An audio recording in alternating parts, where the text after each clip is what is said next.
ഇപ്പോൾ നമ്മൾ കാണുന്ന ഒരു പോസ്റ്ററിൽ ജീവിതത്തിൽ സന്തുഷ്ടരായിട്ട് ഇരിക്കണമെന്നുണ്ടെങ്കിൽ നമ്മുടെ ജീവിതത്തിലുള്ള ഇത്തിൽ കണ്ണികളെ നമ്മൾ പറിച്ചു കളയണം എന്നുള്ളതാണ് ഇതിനകത്ത് കാണുന്നത്.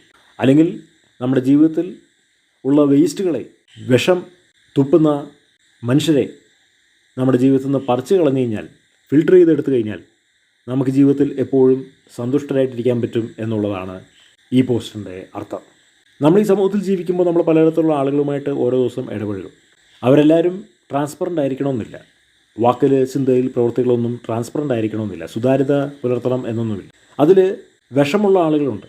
നമ്മൾ മനസാക്ഷി കൊണ്ട് സത്യസന്ധമായി സ്നേഹിച്ചാലും ഇടപഴകിയാലും നമ്മളെ അടിക്കൂടുന്ന പാര വയ്ക്കുകയും കുതികാൽ വെട്ടുകയും അപവാദം പറയുകയും ദുഷി പറയുകയും ചവിട്ടി താത്താൻ ശ്രമിക്കുകയും ബന്ധങ്ങൾ പൊളിക്കുകയും നമുക്ക് 10 പൈസയ്ക്ക് പ്രയോജനമില്ലാതെ ഇരിക്കുകയും അവസരത്തിനനുസരിച്ച് പെരുമാറുകയും ഒക്കെ ചെയ്യുന്ന ഒരുപാട് ആളുകളെ നമുക്ക് ഈ ബന്ധങ്ങളിൽ കാണാനായിട്ട് കഴിയും. അവരെ നമ്മൾ ഒഴിവാക്കണം.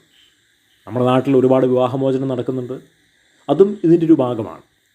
കാരണം നമുക്ക് നമ്മുടെ ജീവിതത്തിൽ ഐശ്വര്യമുണ്ടാവണമെന്നുണ്ടെങ്കിൽ നമ്മുടെ ജീവിതത്തിൽ മൂല്യമുള്ള ബന്ധങ്ങൾ ഉണ്ടായിരിക്കണം, മനസാക്ഷി ഉള്ള ബന്ധങ്ങൾ ഉണ്ടായിരിക്കണം.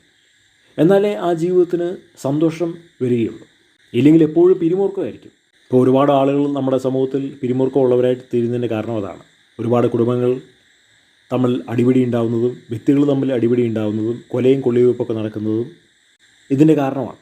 കാരണം നമ്മുടെ കൂടെ ആരാണ് നടക്കുന്നത് എന്നുള്ളത് നമ്മൾ ആദ്യമേ പഠിക്കണം. കൂടെ നടക്കുന്ന വ്യക്തി നമ്മുടെ ഉന്നമനത്തിന് വേണ്ടി പ്രവർത്തിക്കുന്ന ഒരു വ്യക്തിയാണെങ്കിൽ, അതാണായാലും ശരി പെണ്ണായാലും ശരി, അത് കണ്ടിന്യൂ ചെയ്യാം. ഇല്ലാത്ത പക്ഷം അത് മുറിച്ച് ആ ബന്ധം ഒഴിവാക്കി നമുക്ക് ജീവിതത്തിൽ സന്തോഷം, സമാധാനം, ഉന്നമനം തരുന്ന ബന്ധങ്ങളിലൂടെ നമ്മൾ മുന്നോട്ട് പോകണം. അങ്ങനെയാണെങ്കിൽ മാത്രമേ ജീവിതത്തിൽ ഉയർച്ചയിലേക്ക്, സന്തോഷത്തിലേക്ക്, സമാധാനത്തിലേക്ക്, ഐശ്വര്യത്തിലേക്ക്, ലക്ഷ്യത്തിലേക്ക്, സ്വപ്ന യാഥാർത്ഥ്യങ്ങളിലേക്കൊക്കെ നമുക്ക് കടക്കാനായിട്ട് കഴിയുള്ളൂ. ഇത് ജീവിതാനുഭവങ്ങളിൽ നിന്ന് പറഞ്ഞിട്ടുള്ള ഒരു യാഥാർത്ഥ്യമാണ്. അംഗീകരിച്ചാലും അംഗീകരിച്ചില്ലെങ്കിലും, വിശ്വസിച്ചാലും വിശ്വസിച്ചില്ലെങ്കിലും ഇത് ഒരു വസ്തുതയാണ്.